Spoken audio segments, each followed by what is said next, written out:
Ya estamos en la recta final. ¿Clinton o Trump? ¿Trump o Clinton? Estados Unidos decidirá quién es el nuevo presidente, un destino que puede cambiar el país y también el mundo. ¿Se optará por el continuismo o por un giro radical? Los ciudadanos deberán elegir entre un magnate estridente, alborotador o una mujer de Estado que se ha visto involucrada en más de uno y en más de dos escándalos. ¿Serán capaces los estadounidenses de darle su voto o confianza a Donald Trump o seguirán enrocándose en los postulados políticos de los últimos años eligiendo a Hillary? ¿Cómo están esta semana aquí en el Zoom? No podía ser de otra manera. Vemos los posibles cambios que puede sufrir Estados Unidos dependiendo de quién sea su presidente en los próximos años. Empezamos.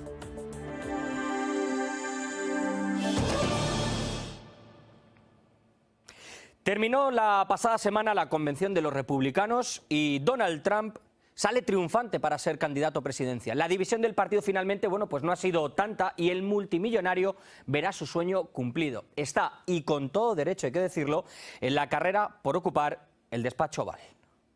USA.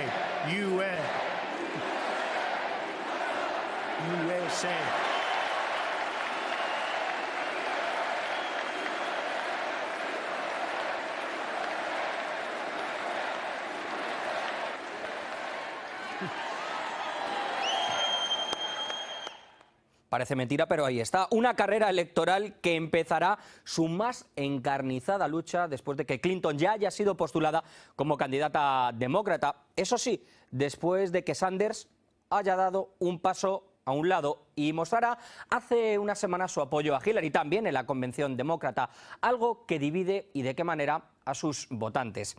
Y más si cabe cuando, gracias a las filtraciones de Wikileaks, ha quedado al descubierto que ese partido quiso perjudicar la campaña del bueno de Bernie Sanders en favor de Hillary Clinton, lo que ha llevado a que este jueves, mañana, la presidenta del Partido Demócrata vaya a presentar su dimisión tras la convención. Tras ha sido el revuelo que ya se ven incluso manos negras detrás de la filtración de estos 20.000 emails, casi nada, entre enero de este año y el día 25 de mayo, que evidencian la preferencia por uno de los candidatos.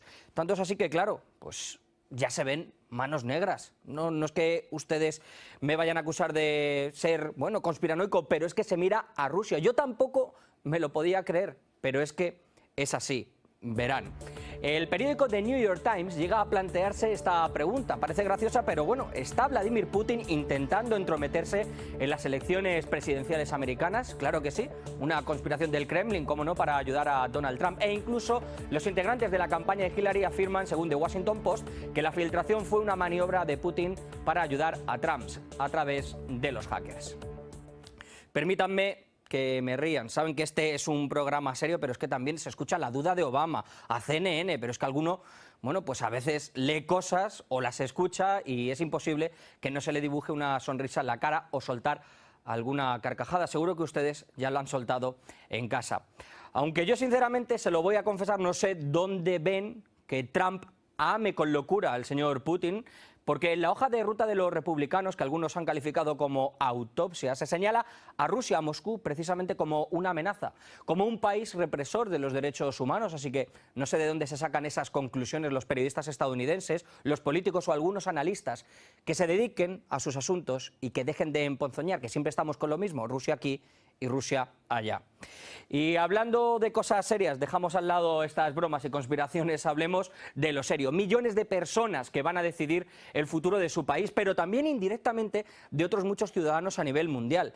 Estados Unidos, una potencia excepcional, especial, como dice el propio Obama, todavía presidente, el motor del mundo, como muchos políticos y expertos también lo dicen. Pues bien, en cada uno de los ciudadanos estadounidenses está la decisión que puede cambiar muchas cosas en el mundo. Por eso nosotros hemos acudido, como siempre, a la calle para saber qué es lo que piensa la gente. Y en esta ocasión, como no podía ser de otra manera, nos marchamos hasta la capital del país norteamericano, hasta Washington.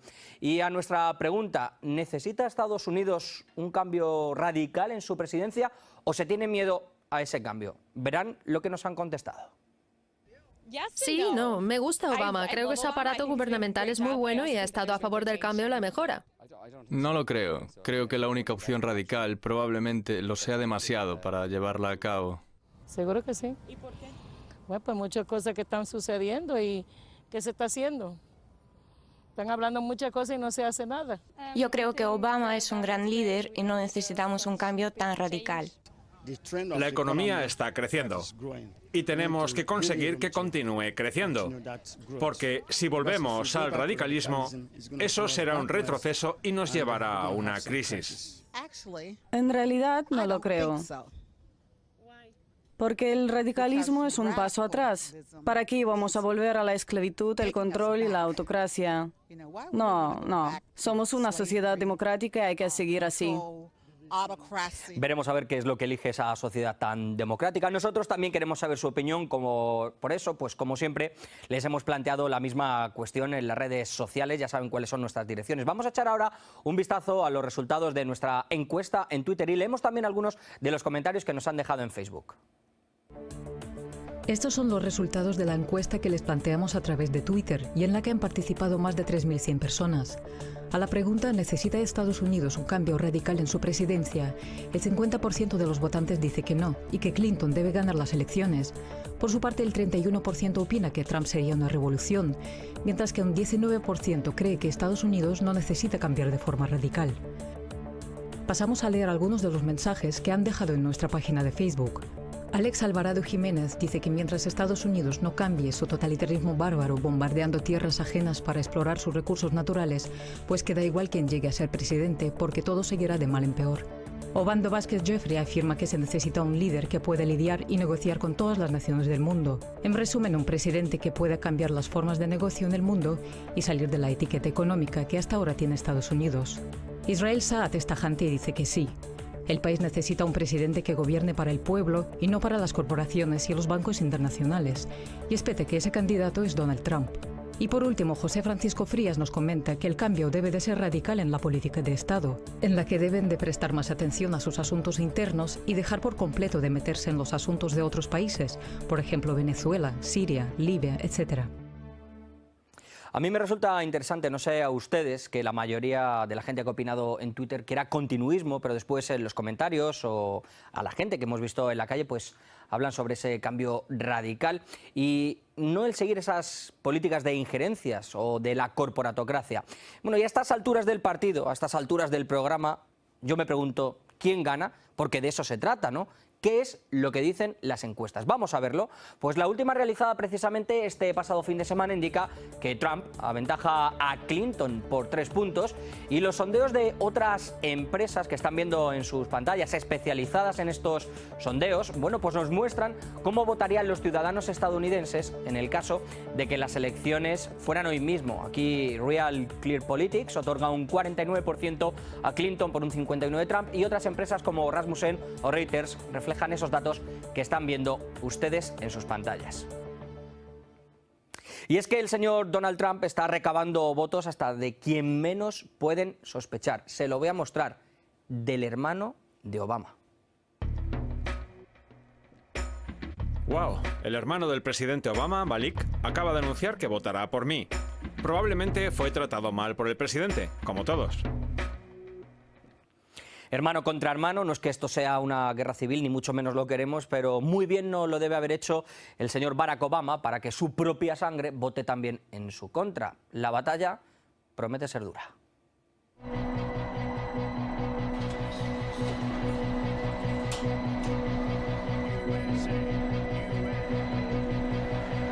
Next day, nobody even talked about that.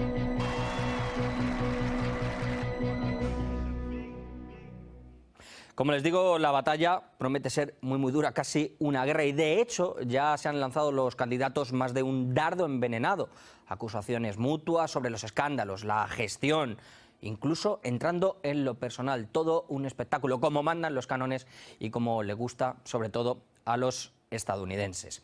Nosotros queremos profundizar en las posibilidades que tienen ambos candidatos, en cómo va a afectar la llegada de uno u otro a la Casa Blanca, y para ello hablamos con David Redoli, sociólogo y expresidente de la Asociación de Comunicación Política. David, muchísimas gracias por estar con nosotros. Los sondeos por ahora dan una cierta ventaja a Donald Trump. ¿Quién lo iba a decir? ¿Aguantará el tirón hasta noviembre? ¿Qué piensas? Hola, buenas tardes. Bueno, pues va a ser complicado que podamos anticipar qué es lo que va a pasar. Lo que vamos a ver es un fenómeno que ya hemos visto en Europa, que es una alta polarización de los dos candidatos, de la campaña electoral, y será precisamente esa campaña electoral la que marque las diferencias. Estamos hablando de un 20% del electorado que se demuestra indeciso a la hora de votar, por lo tanto va a fluctuar porque las diferencias entre uno y otro son muy pequeñas, son de 2 puntos arriba, 3 puntos abajo. Va a determinar ese 20% de electores aún indecisos quién llegará finalmente a la Casa Blanca en noviembre. David, llama la atención que la diferencia sea tan corta cuando las propuestas que realizan son tan dispares. Donald Trump habla de impulsar América primero, algo muy nacional, y Hillary Clinton pues parece que continuaría con la política exterior de estos últimos años, con pues esos lazos que tiene sin duda alguna con Wall Street. ¿Cuál puede ser la clave que decante los resultados hacia un lado o hacia otro? Bueno, los dos responden a dos modelos distintos de país, como pasa en todas las elecciones y en todos los países. Lo que es excepcional en este caso es la peculiaridad del candidato republicano, por sus formas, su procedencia, no deja de ser un empresario, y su discurso encendido contra los inmigrantes fundamentalmente, en un país que se ha hecho gracias a la inmigración. No olvidemos que el 20% de los norteamericanos son hispanos y el 15% son afroamericanos. La población blanca de origen no llega casi ni al 60%.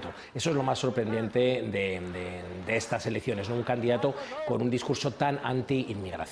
Dicho lo dicho, lo que está claro es que lo que va a pasar, en mi opinión, es que los dos van a ir marcando más distancias entre ellos. Es decir, vamos a tener el factor emocional. Tanto Hillary Clinton como Donald Trump van a intentar ganar electores por la parte emocional más que con las propuestas concretas. Eso probablemente polarizará más la campaña y, en mi opinión, vamos a ver un espectáculo en Estados Unidos de lucha política sin precedentes, al menos en los últimos 20 años. David, me estás leyendo la mente porque te iba a preguntar precisamente porque la campaña está siendo todo un espectáculo, por esos sentimientos en los que se está intentando sobre todo inculcar por la parte de los demócratas ese discurso del miedo, sobre todo también por el tema de la inmigración, del miedo porque llegue un personaje como Donald Trump, ¿no?, a la presidencia. Correcto, los estrategas de campaña saben que los factores emocionales, como os decía antes, son tanto o más importantes que los factores racionales. Por lo tanto, habla el despliegue racional de propuestas económicas, propuestas sociológicas, políticas, pero también habrá ese juego emocional. Es verdad que los demócratas van a jugar con el discurso del miedo frente a lo que le puede pasar a Estados Unidos con un presidente como Donald Trump, pero Donald Trump jugará con el discurso de la ira y del resentimiento. No olvidemos que Donald Trump fundamentalmente nutre su electorado, su granero de votos, en el mundo rural, con personas de nivel educativo bajo y fundamentalmente blancos. Es decir, Donald Trump lo tiene muy complicado para conseguir el voto de mujeres, de voto urbano, de voto de personas con cierto nivel educativo, sobre todo licenciados, máster o doctorados, es decir, profesionales, y lo tiene muy complicado con las minorías, sobre todo asiáticos, afroamericanos e hispanos. Sin esos colectivos es complicado que pueda llegar a la Casa Blanca. Por lo tanto, entiendo que ese discurso de la ira lo va a tener que potenciar para hacer frente a ese discurso del miedo que desplegarán o están ya desplegando los demócratas. David, quería hacer otras dos preguntas muy pequeñas. Sobre todo me ha llamado la atención ese paso al lado, lo decíamos antes, que ha dado Sanders. ¿Eso puede ser un costo muy grande al Partido Demócrata? Se ha visto que mucha gente está muy indecisa en dar el voto a Clinton precisamente porque tenía la esperanza en Sanders, brevemente. Sí, yo creo que lo que va a ocurrir es lo que llamamos el voto depresivo, los sociólogos. El voto depresivo básicamente es aquellas personas que no ven que su candidato haya llegado a la nominación, en este caso Bernie Sanders da un paso a un lado, votarán a la candidata que finalmente resulta electa, pero puede que no se impliquen en reclutar más votantes. Es decir, votarán ellos por el Partido Demócrata, pero a lo mejor no traen a 3, a 4, a 5, a 6 o más votantes, que es lo que suele pasar cuando alguien está implicado en la lucha de base, ¿no? Un militante de base siempre arrastra votos. Puede que ocurra eso del voto depresivo, que gente que estaba con Bernie Sanders vote a Hillary Clinton, incluso puede alguno abstenerse, pero que no hagan mucho trabajo de base para atraer más votantes. Ese problema lo va a tener que enfrentar el Partido Demócrata con seguridad. Pues David, muchísimas gracias por haber estado con nosotros en el Zoom. Desde luego que este testimonio nos sirve muchísimo, nos deja las cosas mucho más claras.